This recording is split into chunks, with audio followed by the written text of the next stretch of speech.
જય શ્રી કૃષ્ણ. જય હો, મંગલમય હો. આજે પવિત્ર ઋણાનુબંધનો પુણ્ય દિવસ છે, ભાઈ બીજ. ઋણાનુબંધનો મહિમા ગાતો આજનો દિવસ છે. બહુ જ સત્ય સચોટ અવિસ્મરણીય સત્ય કથા કહું છું, સુનો.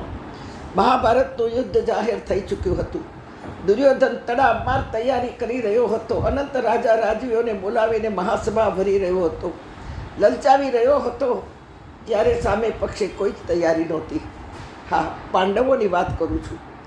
શ્રી કૃષ્ણે વિચાર્યું, પાંડવો બધા સુરવીર છે, સાંભળ્યું છે કે યુધિષ્ઠિર ધીર ગંભીર છે, ભીમ બળવાન છે, અર્જુન વિચક્ષણ બુદ્ધિ ધરાવનાર છે, નકુલ સહદેવ પણ બુદ્ધિશાળી છે, પણ બધા છે ક્યાં?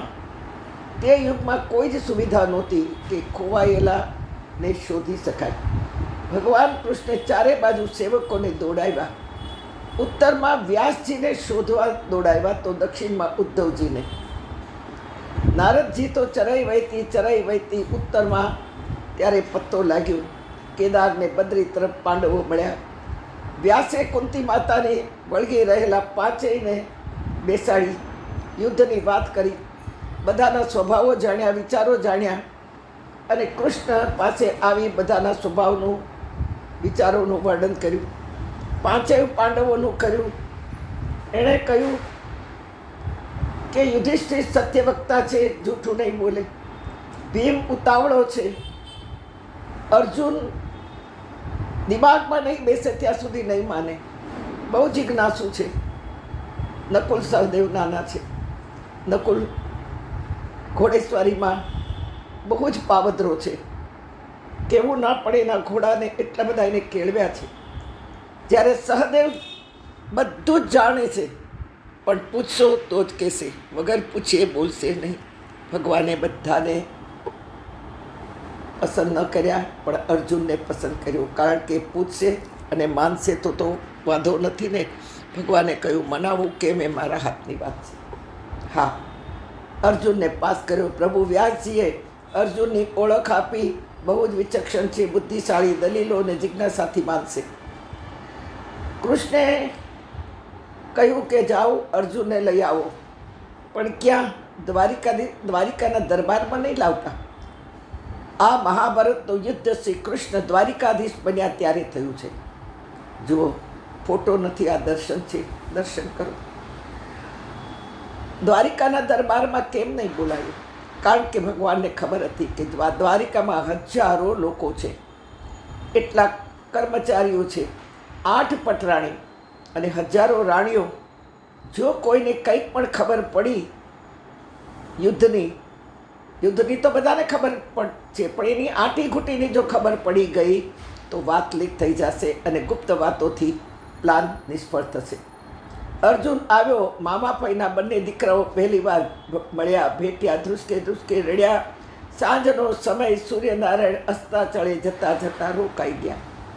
ઉપર ગગન વિશાળ, નીચે ધરતી પાતાળ, ગહેરા પાતાળ છે. આકાશથી કેસરિયા રંગ જાણે કુંભમાંથી ધરતી પર ઢળતા હોય, ઢોળાતા હોય એવું લાગ્યું. યમુનાજીના જલ કેસર વર્ણા થયા. ભાવ પ્રસંગે કર્તવ્ય તરફ નજર દોડાવી શ્રી કૃષ્ણે અર્જુનનો ખભો થપથપાવ્યો અને કહ્યું, સખા, તને ખબર છે કૌરવો સાથે મહાભારતનું યુદ્ધનું બિગુલ બાજી ચૂક્યું છે. અર્જુન મૌન છે. કૃષ્ણે શરૂઆત કરી. કરોડો 18 અક્ષરોહિણી સેના દુર્યોધન બળી ગઈ છે. એમાંનો એક પણ રાજા રાજવી આપણને સાથ નહીં આપી. આ બધા રાજાઓ કૌરવ પક્ષે લડશે, તમારી સાથે કોઈ જ નથી. અર્જુનને કૃષ્ણના મુખ ઉપર, દ્વારિકાધીશના મુખ ઉપર હળવેકથી હથેળી મૂકીને કહ્યું, ના કેશવ, એવું ના કહેશો. દ્વારિકાધીશ, એવું ના બોલો. અર્જુન ઢળી પડ્યો પ્રભુના ચરણમાં અને આંસુથી ચરણ ધોયા. કહ્યું, દુર્યોધનમાં ગમે તેટલા હોય, મને કોઈ ફરક નથી પડતો, પણ આપ મારા છો. દુર્યોધનમાં જેટલા સારા છે એને જવા દો.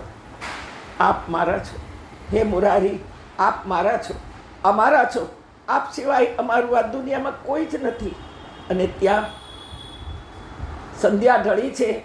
કેસર વર્ણા જલમાંથી એક પાતળી એવી સુંદર એવી પડછાયારૂપ એક યુવતી બહાર આવી છે. ધીમે ધીમે એના હાથમાં કમળની માળા છે અને એ પોકારી રહી છે, હે કૃષ્ણ, હે કૃષ્ણ, હે કૃષ્ણ, હે ગોવિંદ ગોપાલ, હે કૃષ્ણ, હે મુરલીધર, હે મુરલીધર, હે કૃષ્ણ, હે કૃષ્ણ, કૃષ્ણ મારી લાજ રાખો, હે કૃષ્ણ.